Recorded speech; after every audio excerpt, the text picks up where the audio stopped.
Dare great things for Christ.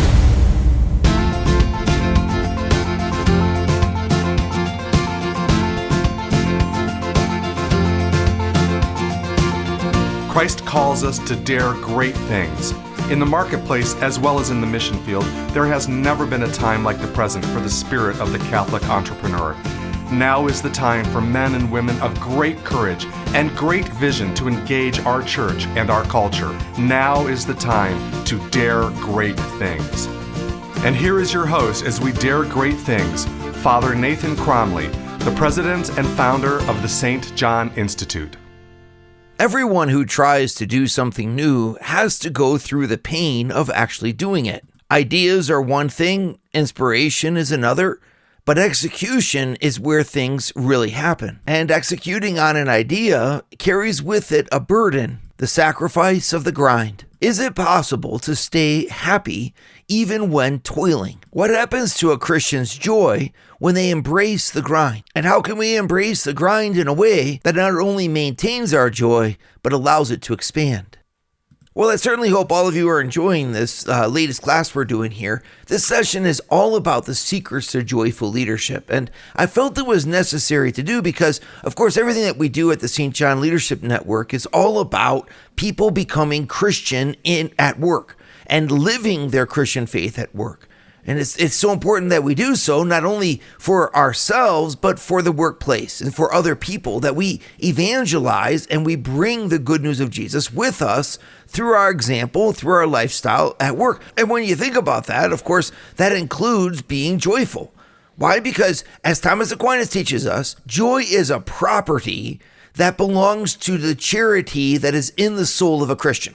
So I know that that's a little bit complicated for most of us, but what he's saying is that when the love of God is in somebody, they will have joy. Joy is like the awareness that God is inside of you, that you are reaching your life's goal, that things are aligned, and that you're sharing right now in the end goal towards which everyone will be striving. I mean, you're joyful because you know you're in a good place. And Aquinas says a Christian is always supposed to be in a good place because by our faith, we're literally able to pierce through all of the clouds of unknowing, all of the difficulties of life, and see at work the hand of God in our own life. That ought to make us joyful. It might not make us happy, right? It might not be enough to take away the pain. We're going to still carry the cross all the days of our life, but is it possible to carry the cross and still have joy? I mean, was Jesus Christ, for example, ever bereft of joy? Now, on one hand, you'd say, of course he was. He sweated blood in the garden. They beat him cruelly in his passion. And finally, he died on a cross. So you don't want to say that that's the picture of, of happiness on earth. But that's what I'm trying to get at. Joy is not the same as happiness. Happiness can be an emotional thing. Happiness can come, happiness can go. If we eat right and we exercise right and we have a lot of things in our life, then we can say that we're in fact happy, but we might be happy and not joyful. Joyful is a very specific thing. It means that I'm living aware of the love of God for me. I'm living aware of the fact that I have in my heart the love of God that I share in his life. And Jesus, of course, was always that because he was the eternal Son of God always. Well, then how do you account for the cross in the life of Christ? And the fact that he uttered the cry, right, that my God, why hast thou forsaken me? He really suffered on the cross and he really plumbed the depths of human suffering. How can you plumb the depths of human suffering and remain joyful? And what Aquinas tells us is that the one thing is that he was in the beatific vision. He knew at all times what God was and who God was because he is God, right? And yet in his humanity, during his passion, he remained in the beatific vision, remained, of course, who he was, the Son of God, beholding the Father, but his humanity was permitted to not enjoy the effects of that union. So charity in the fullness of God was in his soul, but he did not feel it. On the contrary, he was allowed to feel the absence of it. And there were just at a mystery, what was that like? I mean, these are the mysteries of things, right? But it allows us to, recognize that Jesus was fully God, and yet he also fully understood the miseries of our humanity, but that he was also always joyful. This does not mean, again, that he was always happy or, not at all. That would almost be a mockery of the cross and the truth of his suffering. But that does allow us to get what I'm trying to say with today's message to you, right? And that is that you can really be joyful and at the same time be suffering from all kinds of different trials on the inside and out. Because even though you're suffering and you're feeling that, and that's no joke and nothing to make light of, at the same time you can know that your life is aligned with God, that God is with you, and that by your faith, it's not that you're going to feel it. People talk about that all the time, that they feel God, they know the angels are around them. Well, that's a wonderful thing, but faith is not about your feelings. And there's a lot of people that don't feel God. And in fact, what you're going through is so difficult that you say to yourself, that God doesn't even exist, or you wonder if you even believe. And believe it or not, there have been saints in the Catholic Church's tradition who have actually witnessed that they've gone through that they also felt as if they were rejected by God, as if God was not there. St. Therese of the Child Jesus, for example, speaks of that. St. Damien of Molokai speaks of that. Just to name a couple, I could go through all kinds of them. St. Mother Teresa of Calcutta, there's another one.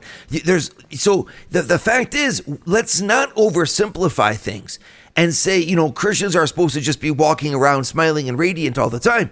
Of course, we may, if our faith is strong enough, but the reality of suffering can be overbearing. And we who are Christians live in that reality. It's not easy to get up and go every day into the office to face, all kinds of problems. Everything's great when your business is expanding and when you're making a huge, bonus every year. But when things are not expanding, and in fact, they're shrinking, and you're not going to get a bonus this year or even a paycheck, and then, of course, your bills mount, and you find yourself facing foreclosure, it's not a lot of fun. You're not like, boy, I just love my job. When my boss is not a good boss and treating me poorly, or when my employees have nothing but problem after problem after problem for me to solve. In fact, a lot of our careers can really feel like the grind. I think about the same thing with young moms, right? You get these young mothers and they're just radiant with the beauty of motherhood when everything's going well.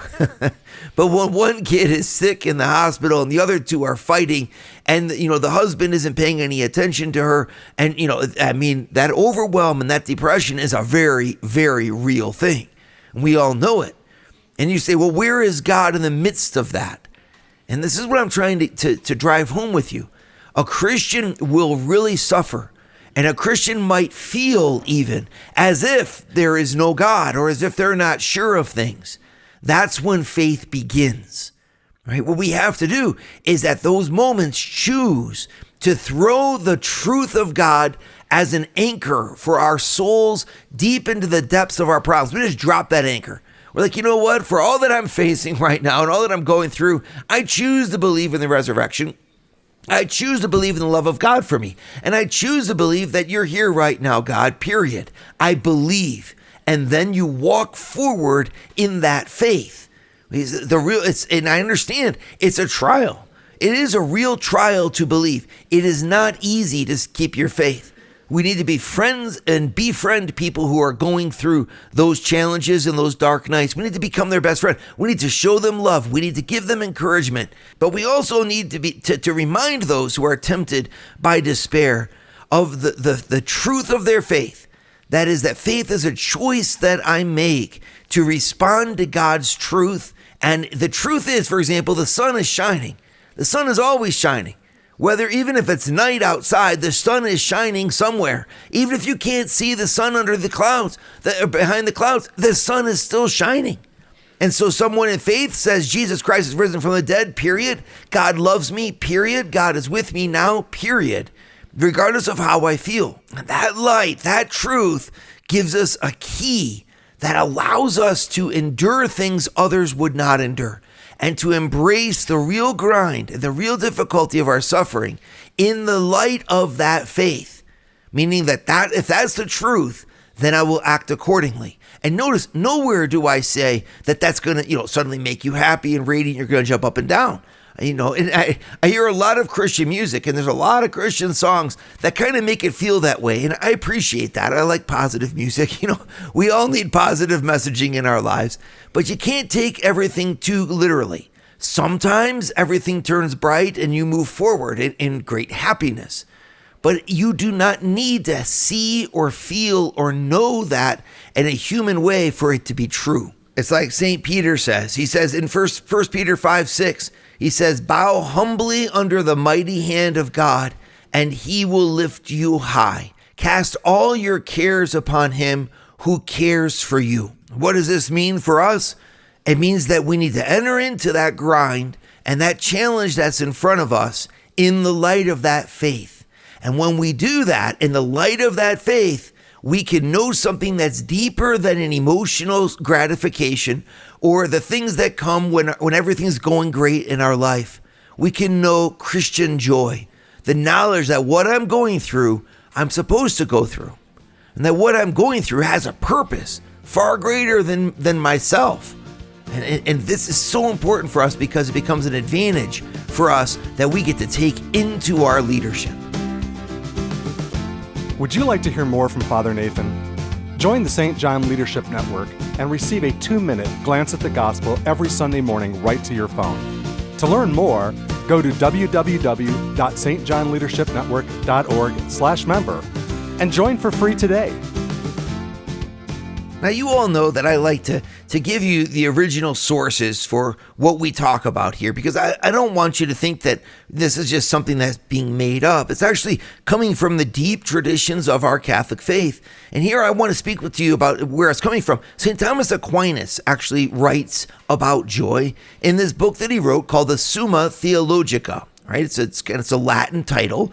And in the second part of that book, question 28, article 2, I know that sounds very fancy, but some people actually, are looking that up. And I think I want to give that reference. He asks the question, can joy know the admixture of sorrow? Right? Can you really be in a grind phase in your work where you are toiling, where things are not going well, where, think about it, the examples abound, right? Like you have a presentation and it's going to be in a half an hour and your laptop, fails at that moment. Like, why didn't the laptop fail at a different moment? Why does it always happen a half an hour before the presentation, Or you go into an interview and they ask you all the questions you did not prepare for, and you can tell that you're not going to get the job because you answered so poorly, and these questions that if they'd asked you the right ones, it would have worked out fine, but they asked you the wrong ones, and now you find yourself, facing challenges. Life often looks like an uphill climb. The laundry never stops. The house always needs to be cleaned again. Education for, children is always more expensive. Schools always seem to increase the rates. Everything just becomes harder and harder. And so we can say to ourselves, well, this means obviously that life is very difficult and then you die, to paraphrase a famous expression. And then you go to church and you hear priests and, maybe you some religious sisters, and they're always talking about the joy that we should have. And people wish you joy for Christmas. And, and you look around and you're like, there might be a time in my life, maybe when I retire and I'm living like a king in Patagonia, and everything is great. Maybe then I'll be able to say that I'm joyful. But until then, I just have my nose to the grindstone and I'm just hoping to make it through another work week. And so because we feel that way, and then you're surrounded by so many people that say, oh, I felt God this week and God told me this and God told me that and I felt this way or that way about, God, he sent his angels and they surrounded me, whatever. We have all these different ways that we talk about faith that makes it seem unrealistic, almost separated from the reality of the challenge of the drudgery. Right? The fact is, anytime one of us begins to do something, to make an impact, to step up in leadership, and to try to make something happen, we have to be willing to pay the price for the final goal. As soon as you stop paying the price, you start to go backward. Because as soon as you stop making progress forward, everything catches up around you. I mean, life is not a plateau that we can just continue on. The challenge of going either uphill or downhill is as real as the challenges of our life. The moment you plateau out, your job could be at stake. Next thing you know, you lose your job. They find you to be irrelevant, for example. That's just, one example. But you can also think about the reality of your health. I mean, you might be able to plateau out for 4 or 5 years, but very soon your health changes and suddenly you find yourself again at that position of challenge. And I want to embrace that position of challenge. And I want you to embrace that position of challenge because that's the moment of glory right there. Because if we go through the grind and embrace that challenge and climb that next mountain, that next hill, then we're going to find ourselves able in a position to reap the reward that comes with it. But if we don't and we quit, there's absolutely nothing that we're going to do that's going to guarantee our success. And before you know it, your success goes right out of your hands. And I think it's amazing, but to find that in our faith life, we follow a Christ who faced challenge after challenge after challenge all the way up until he climbed that last hill of his life's journey, the Mount of Calvary, and offered his life there for the salvation of the world. He died literally climbing a mountain, right? And maybe it was to inspire all of us that just feel like the mountains never stop. Maybe they're not supposed to. Maybe, in fact, those mountains are willed by God in our life to allow us to go deeper than a life that's all about us and to strive for something that's eternal, something that doesn't end, something that's spiritual, something that's there for other people, and that gives me a satisfaction that's more profound and enduring than the thrill that comes from comfort. In fact, I don't say maybe, I know this is the case.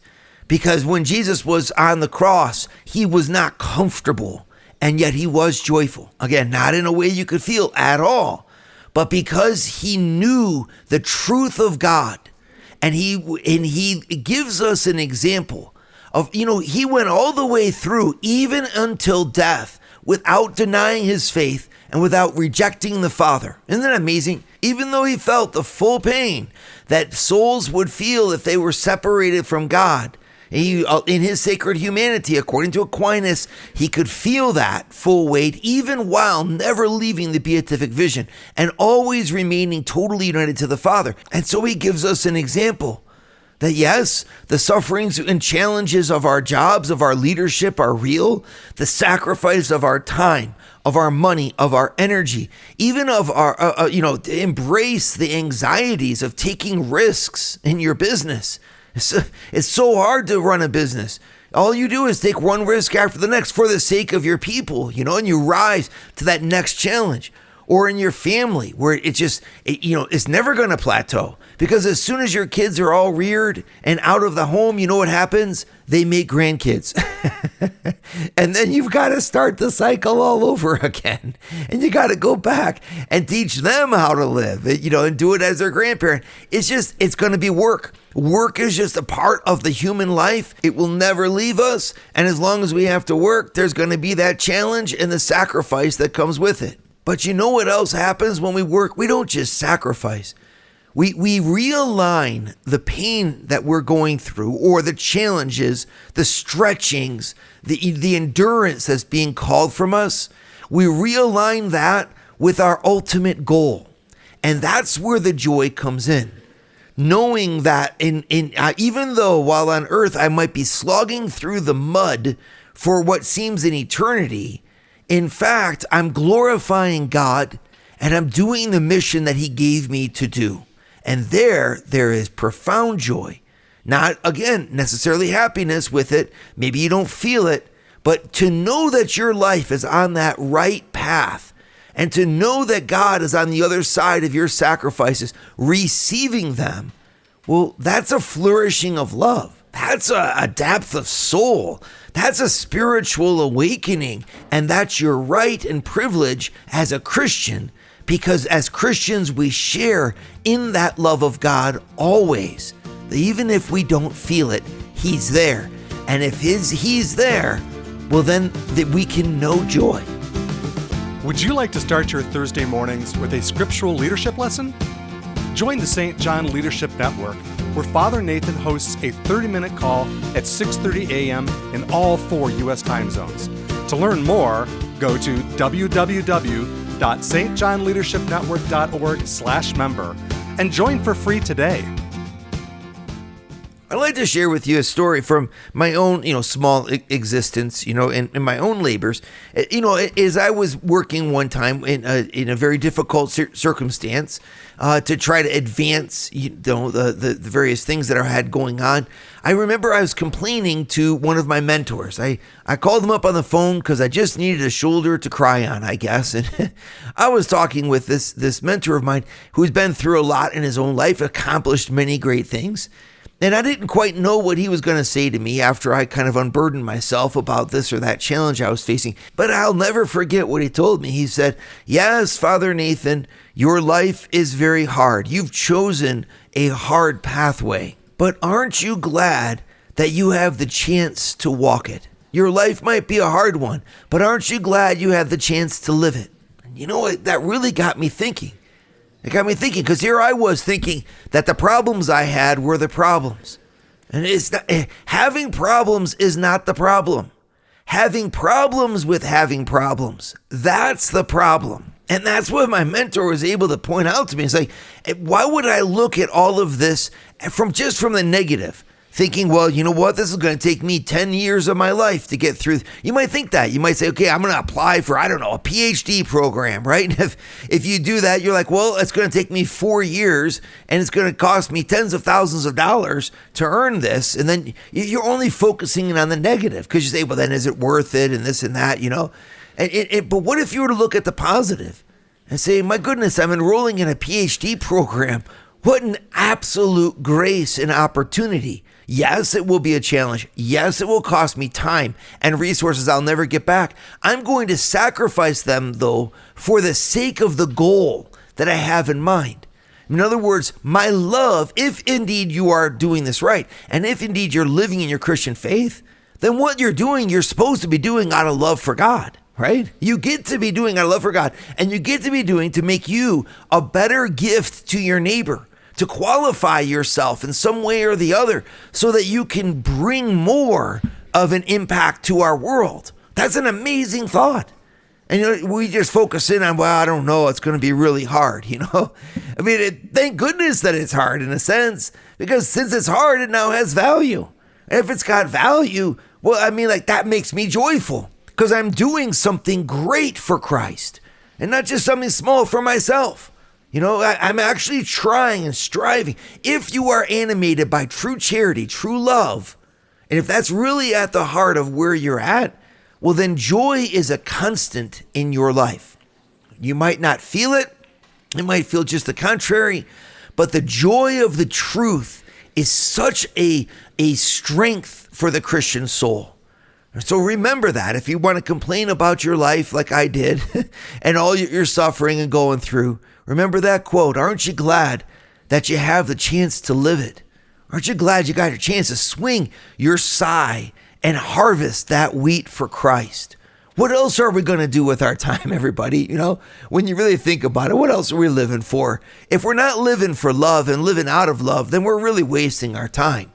And so the real choice is, therefore, to lean into your faith and lean into your religion, to go to Mass more, to pray more often, to be more fervent.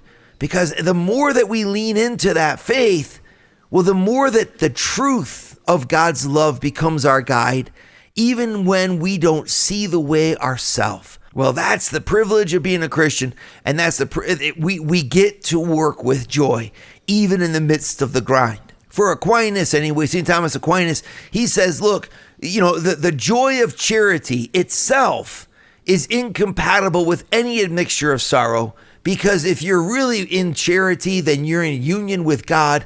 And that's why St. Paul, the apostle, can say in Philippians 4:4, rejoice in the Lord always, right? So he was not being a Pollyanna about this. He was not saying that suffering doesn't exist and you should just choose to be happy. No. How you should interpret that line from St. Paul is to say that a Christian should be fundamentally optimistic. fundamentally pointed towards heaven, fundamentally saying that God will triumph in the end, and they're all therefore always capable of having joy, of rejoicing, because we know that Christ is risen from the dead and seated at the right hand of the Father, and we're going to be with him. Where the sorrow comes in, says St. Thomas Aquinas, is that sometimes we're not able to enjoy the fullness of that truth. Life is very hard and hardships come our way. You know, children get sick and people die whom we are close to, and we get banged up by life. And Aquinas says, yes, that will hinder our joy and cause sorrow in our hearts at a certain level. And that's why you can stay joyful even while knowing sorrow. Because the sorrow that we know is wherever our life is not able to fully enjoy, whenever we're not in heaven, basically. It's only going to be in heaven that it's going to be constant and ever enjoyment of joy. While on earth, we'll always know joy with an admixture of sorrow. But for that same reason, therefore, I think we need to learn to embrace the grind. What joy could be ours if we were able to say, I'm doing this for you, for your children, for your spouse. This is my gift, like a candle that gives off light and heat by consuming itself, right? And the longer that it burns, the less of it there is. So a human heart is not called to be, just not lit on fire because we want to preserve ourselves. On the contrary, it's like light the flame, and that will burn energy in years and time, yeah. But we'll be doing exactly what we're supposed to be doing. We'll be making an impact for God. We'll be bringing his love into this world. We'll be lifting everyone else up. And will it cost us? Yeah, it'll cost us our own inadequacy and mediocrity. That's what it'll cost us. But what will get out of it? Everything. In the end, it'll cost us our nothingness and give us our everything.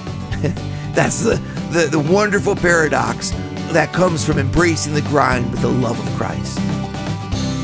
Dare great things for Christ. Share your feedback with Father Nathan. Send us an email at communications@stjohninstitute.org. That's communications@stjohninstitute.org. And visit www.stjohninstitute.org and sign up for our newsletter to receive updates from Father Nathan.